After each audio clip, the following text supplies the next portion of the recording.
Selamat malam, selamat berjumpa kembali untuk pendengar atau yang mengikuti renungan malam kita setiap harinya. Di malam hari ini, kembali kita berjumpa dalam renungan malam kita. Kita boleh bersyukur kalau Tuhan Yesus kita itu memberikan waktu yang baik bagi kita, sehingga firman-Nya boleh kita sama-sama kembali merenungkannya. Sebelum kita memulai renungan malam, mari kita berdoa. Tuhan Yesus, Allah kami, Allah yang menjadikan langit dan bumi, Allah yang sudah datang mengunjungi kami manusia, di mana Engkau sudah memperkenalkan dirimu bagi kami, sehingga kami bisa mengenal siapa pencipta kami itu.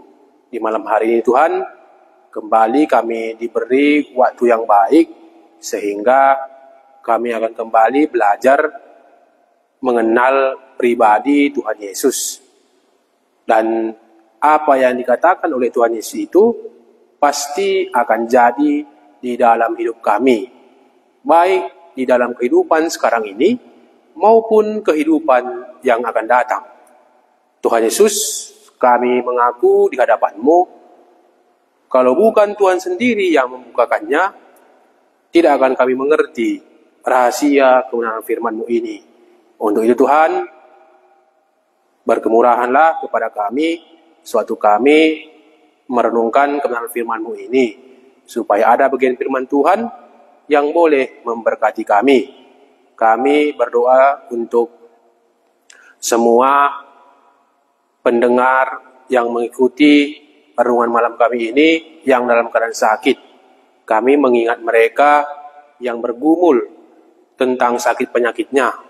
Tapi kami berharap supaya mereka tetap berpengharapan dan tahu bahwa Yesus itu dapat menolong mereka dan dapat menyembuhkan sakit penyakit mereka. Sehingga suatu mereka mengalami dalam keadaan sakit itu, mereka tetap mengingat kepada Tuhan Yesus. Terlebih, boleh kami sama-sama merenungkan kebenaran firman-Mu ini. Terpujilah Engkau, Tuhan Yesus Allah kami. Amin. Baik Bapak Ibu, saudara-saudari, mari kita mencoba kembali merenungkan kebenaran firman Tuhan. Kami harap kita tetap senang untuk mengikuti renungan malam kita, karena kita tahu firman Tuhan itulah yang dapat menyegarkan jiwa kita. Karena di mana Allah menciptakan kita, ketika ada perkataannya kita dengar, boleh menyejukkan hati kita. Makanya kami di sini tetap mengadakan renungan malam setiap harinya, supaya malam kita boleh ditemani oleh kebenaran firman Tuhan lewat renungan malam kita.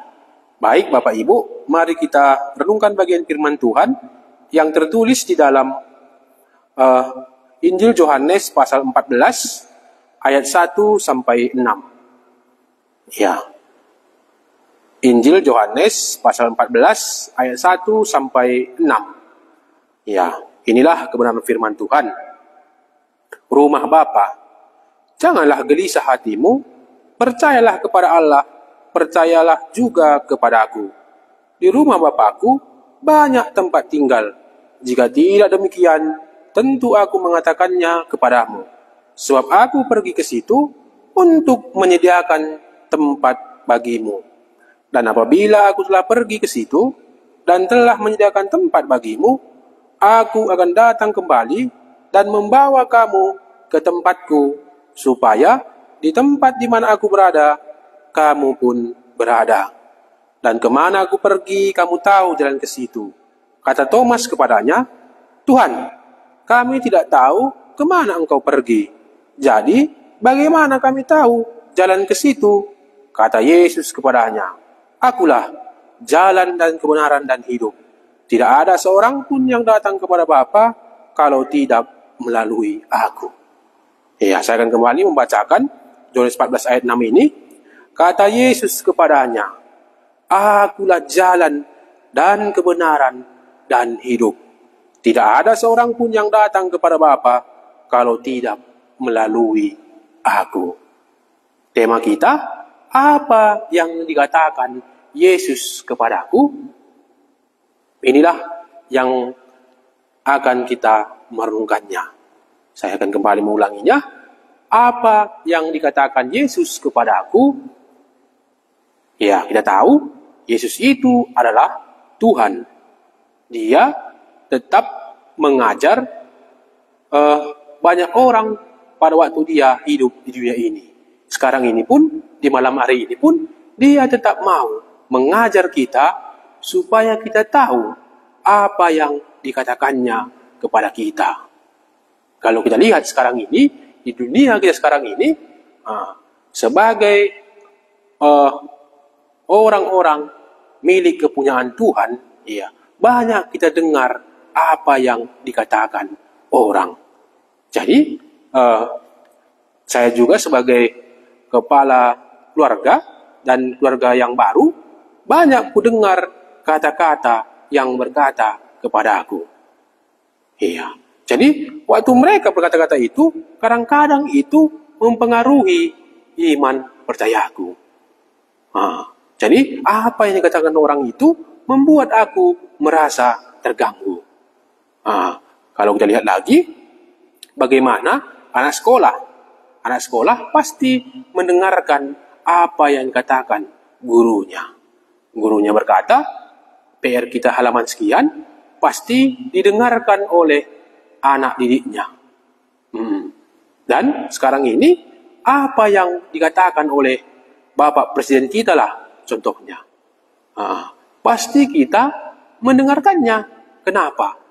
Karena Presiden itu adalah kepala pemerintahan Republik Indonesia. Jadi, apa yang dikatakan Presiden itu, kita dengarkan. Kalau disuruhnya kita membayar pajak, kita membayar pajak. Di malam hari ini, apa yang dikatakan oleh Yesus itu kepada aku?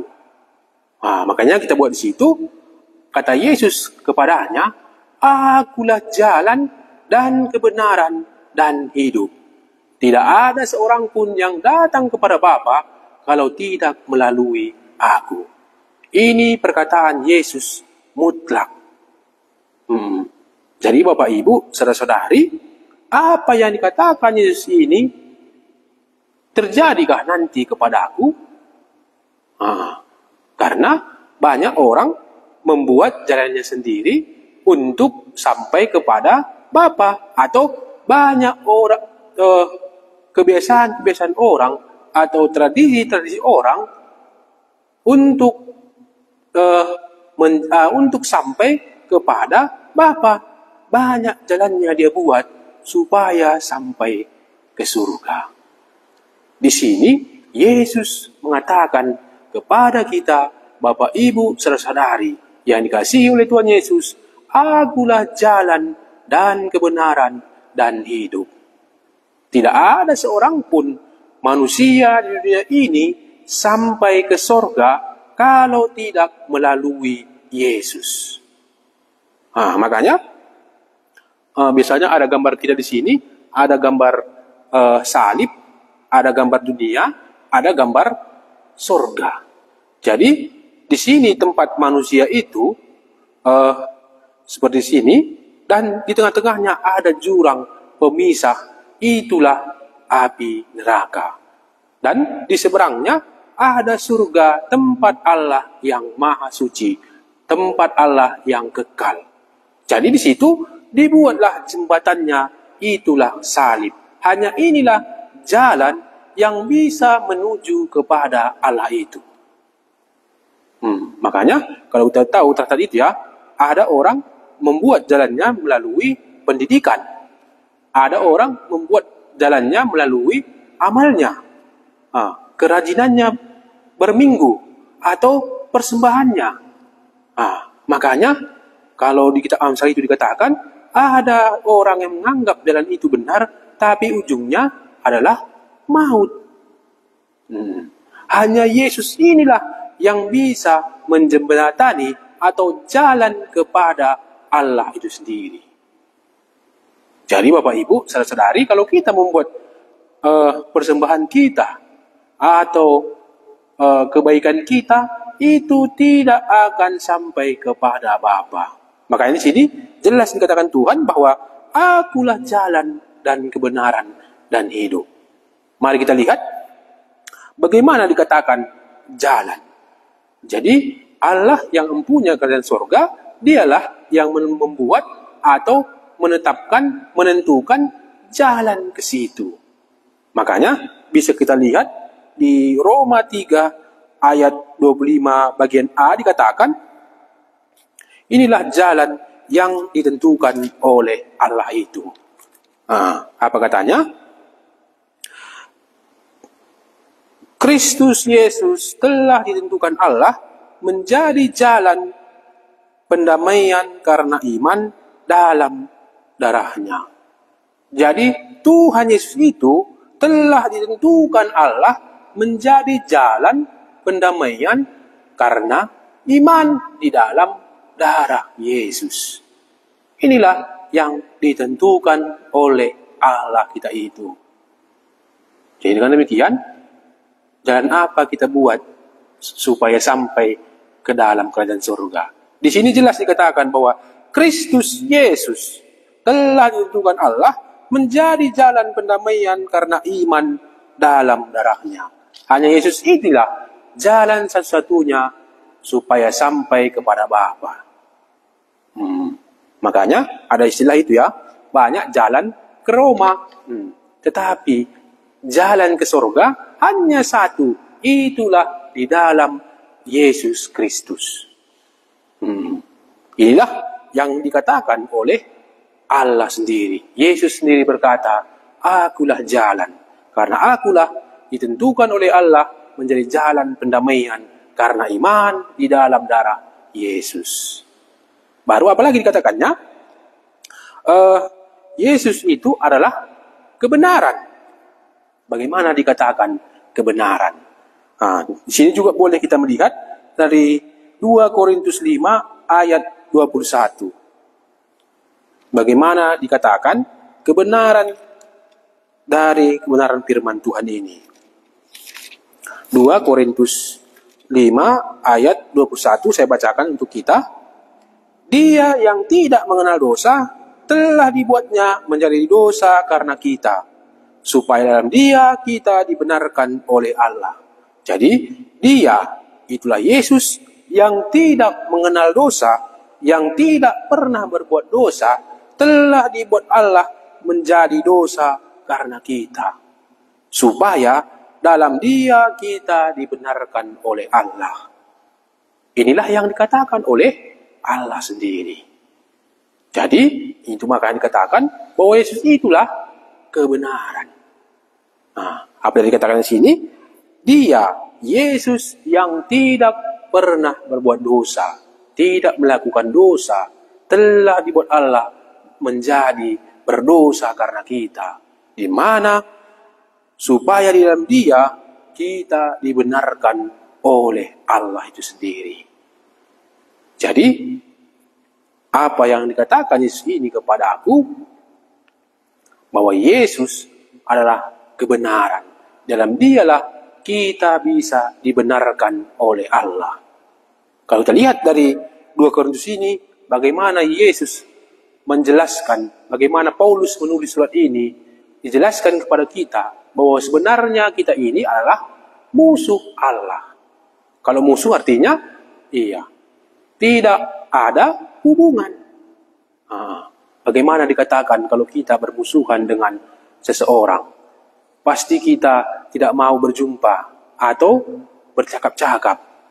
Tetapi karena Yesus itu telah ditentukan menjadi jalan pendamaian, dan di dalam dialah kita boleh dibenarkan. Inilah yang dikatakan oleh Yesus. Baru-baru lihat satu lagi, akulah hidup. Bagaimana dikatakan hidup di sini? Kita lihat kalau di Injil Yohanes ini, boleh kita lihat bahwa semua yang dilakukan oleh Yesus supaya kita tahu bahwa Yesus ini adalah anak Allah dialah Mesias yang janjikan itu, supaya oleh imanmu kamu memperoleh hidup di dalam namanya. Jadi kalau kita lihat lagi di Yohanes 1 ayat 4 dikatakan bahwa di dalam Yesus itulah ada kehidupan. Apa katanya? Mari kita lihat. Dalam Dia ada hidup, dan hidup itu adalah terang manusia. Jadi di dalam Yesus itulah ada kehidupan. Dari mana kita tahu? Kita boleh melihat ya, boleh kita ingat bagaimana Yesus membangkitkan Lazarus dari antara orang mati. Ini menandakan bahwa di dalam Yesus ini ada kehidupan. Siapa lagi yang dibangkitkan oleh Yesus? Pemuda Nain. Itu juga bagaimana dalam Yesus itu ada hidup, makanya dia sanggup menghidupkan kembali pemuda Nain itu. Siapa lagi? Anak Yairus. Dia juga dihidupkan oleh Tuhan Yesus, karena Tuhan Yesus itu adalah kehidupan. Kalau sampai di sinilah kita berhenti. Apa yang boleh kita dapat, Bapak Ibu, saudara-saudari? Bahwa apa yang dikatakan Yesus ini kepada aku, ya pasti akan jadi. Ini diberitahukan kepada kita supaya kita tahu. Karena kalau semalam bagaimana kami belajar dari dari Tesalonika pasal 1 Tesalonika itu, bagaimana tentang kedatangan Yesus dan bagaimana tentang keadaan orang mati. Itu diberitahukan, diingatkan supaya orang-orang Tesalonika tahu bagaimana keadaan orang mati dan bagaimana tentang kedatangan Tuhan. Makanya di bagian ini pun diingatkan kepada kita kembali, supaya kita tahu bahwa apa yang dikatakan Yesus ini pasti akan jadi. Di sini dikatakan, akulah jalan dan kebenaran dan hidup. Iya. Jadi, mari kita melihat lagi dari bagian firman Tuhan ini, dari ayat 1. Janganlah gelisah hatimu, percayalah kepada Allah, percayalah juga kepada aku. Di sini Tuhan Yesus menjelaskan kepada murid-muridnya yang sudah meninggalkan segala sesuatu untuk mengikut Yesus. Dan bagaimana juga di sini, bagaimana Yesus akan dikhianati, dia akan mati, disiksa, dicaci, dimaki. Inilah yang akan dialami oleh Tuhan Yesus. Dan bagaimana pengkhianatan Yudas dan Simon yang menyangkal dia diberitahukan sebelumnya. Dan ketika murid-murid bersama-sama dengan Tuhan Yesus, dijelaskan kepada mereka bahwa janganlah gelisah hatimu, percayalah kepada Allah, percayalah juga kepada aku. Jadi waktu perenungan ini, kulihat dari terjemahan lain dikatakan bahwa percaya di sini itulah tentang percaya terus-menerus, supaya mereka tetap percaya kepada Yesus. Karena kita tahu bagaimana Yesus waktu dia datang ke dunia ini, hari Natal, itulah di Bethlehem, bagaimana dia datang ke dunia ini, dan setelah 30 tahun umurnya, barulah dia memulai pelayanannya. Dan murid-murid sudah bersama-sama dengan Tuhan Yesus selama 3 tahun. Dan di sini Yesus mengatakan bahwa murid-murid ini tetap percayanya dia kepada Allah, percayanya dia kepada Yesus. Tetapi di sini katakan bahwa tetaplah engkau percaya kepada aku. Karena murid-murid mulai gelisah. Karena biasanya kalau ada perpisahan, ada kegelisahan. Karena kemungkinan besar apakah mereka bisa bertemu lagi atau tidak. Tetapi Yesus berjanji memberikan, atau Yesus berjanji akan datang sekali lagi. Iya. Janganlah gelisah hatimu, percayalah kepada Allah, percayalah juga kepada aku. Di rumah Bapakku banyak tempat tinggal.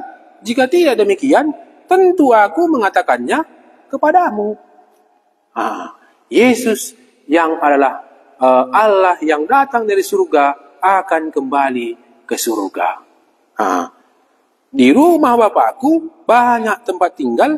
Jika tidak demikian, tentu aku mengatakannya kepadamu. Sebab aku pergi ke situ untuk menyediakan tempat bagimu.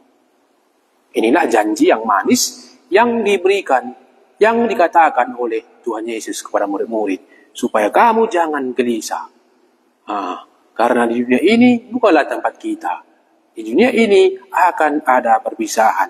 Karena di sini murid-murid belum mengerti tentang misi kedatangan Tuhan Yesus.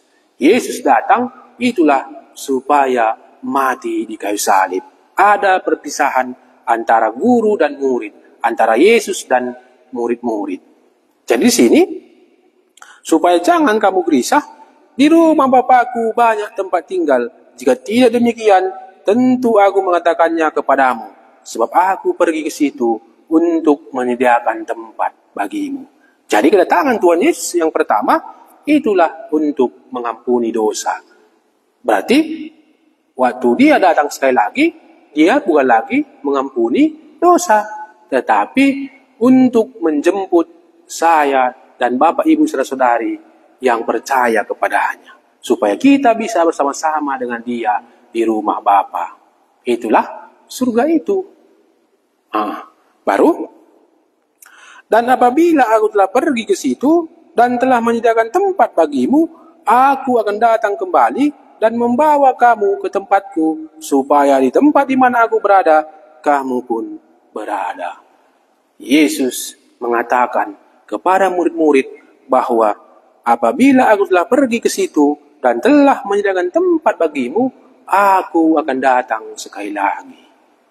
Jadi, tadi kan sudah kita bilang bagaimana, apakah perpisahan mereka masih bisa bertemu atau tidak? Ya, di sini dikatakan pasti berjumpa sekali lagi. Baru ayat 4. Dan kemana aku pergi, kamu tahu jalan ke situ. Di sini Tuhan Yesus mengatakan kepada kita juga di malam hari ini bahwa ada surga. Dari mana kita tahu ada surga? Pastilah karena Yesus pernah datang dari surga. Dan dia kembali ke sana untuk menyediakan tempat bagi orang yang percaya kepadanya. Jadi pertanyaannya, apakah Bapak Ibu Saudara-saudari percaya atau setuju tentang apa yang dikatakan oleh Yesus ini? Karena biasanya kalau kita pergi ke mana kita buat, ke Bandung lah contohnya kita buat. Kalau kita tahu ada pesawat yang akan pergi ke Bandung, pastilah kita akan memesan tiketnya. Dan kita naik pesawat, barulah kita sampai ke Bandung. Jadi sini Tuhan Yesus mengatakan bahwa ada surga itu, bahwa kamu akan tahu bagaimana jalan ke situ. Makanya ada reaksi dari murid-murid. Ayat 5. Kata Thomas kepadanya, Tuhan, kami tidak tahu kemana engkau pergi, jadi bagaimana kami tahu jalan ke situ? Thomas, apa dia katanya? Kata Thomas kepadanya, Tuhan, kami tidak tahu kemana engkau pergi, jadi bagaimana kami tahu jalan ke situ? Inilah tabiat orang berdosa. Orang berdosa katakan sesat, tidak tahu jalan ke surga. Makanya Tuhan Yesus memperingatkan kembali kepada murid-murid dan kepada kita bahwa ada surga. Kamu tahu jalan ke situ. Tetapi kata Thomas, bagaimana kami tahu jalan ke situ? Ayat 6, kata Yesus kepadanya, Akulah jalan dan kebenaran dan hidup. Tidak ada seorang pun yang datang kepada Bapa kalau tidak melalui Aku. Yesus itu sendirilah jalan. Dia tidak hanya sebagai yang memberitahukan jalan, tetapi dia sendirilah jalan itu. Makanya ada suatu ilustrasi gitu ya. Biasanya kalau kita pergi ke daerah yang tidak kita mengenal daerahnya, dan kita menyetir sepeda motor atau mobil, kita akan berhenti dan bertanya, karena kita tidak menguasai jalan itu. Jadi ada orang yang mengatakan, mari ikutlah aku, supaya engkau ketuntun ke jalan yang benar itu. Inilah juga yang dikatakan oleh Tuhan Yesus sendiri, bahwa dialah jalan itu, supaya sampai kepada Bapa. Jadi, apa yang dikatakan Yesus kepada aku hari ini? Akulah jalan, kebenaran dan hidup. Tidak ada seorang pun yang datang kepada Bapa kalau tidak melalui aku. Jadi Bapak Ibu, inilah renungan kita untuk kesempatan ini. Jadi, Yesus itulah jalan yang dapat membawa kita ke dalam kerajaan Allah. Dan dialah yang Tuhan Allah menjadi membenarkan kita. Dan dia juga memberikan kehidupan itu. Jadi Bapak Ibu, saudara-saudari, inilah bagian firman Tuhan untuk kita malam hari ini. Supaya kita tahu, Yesus itulah jalan kepada Bapa. Dialah yang dapat membenarkan kita. Dan dialah yang dapat memberi kita hidup. Tidak ada seorang pun yang sampai kepada Bapa kalau tidak melalui Yesus Kristus Tuhan kita. Terima kasih. Mari kita berdoa. Tuhan Yesus, kami sungguh bersyukur kepadamu bahwa di malam hari ini kembali kami boleh belajar tentang apa yang dikatakan Yesus itu kepada kami. Apa yang dikatakan pencipta itu kepada kami. Bahwa dialah jalan kebenaran dan hidup. Tidak ada seorang pun yang sampai kepada Bapa kalau tidak melalui Yesus. Sejauh mana firman Tuhan ini boleh kami mengerti, kami menyerahkan ke dalam tangan Tuhan Yesus, supaya membukakan mata rohani kami, supaya kami sadar bahwa Yesus satu-satunya jalan dan kebenaran dan hidup. Tidak ada seorang pun yang datang kepada Bapa kalau tidak melalui Dia. Terima kasih Tuhan, di malam hari ini kami sudah merenungkan kebenaran firman-Mu. Berkatilah firman-Mu ini, supaya boleh kami mengerti dan bisa kami melakukannya dalam kehidupan kami. Terpujilah Engkau, Tuhan Yesus Allah kami. Amin. Terima kasih Bapak Ibu di waktu kita untuk malam hari ini.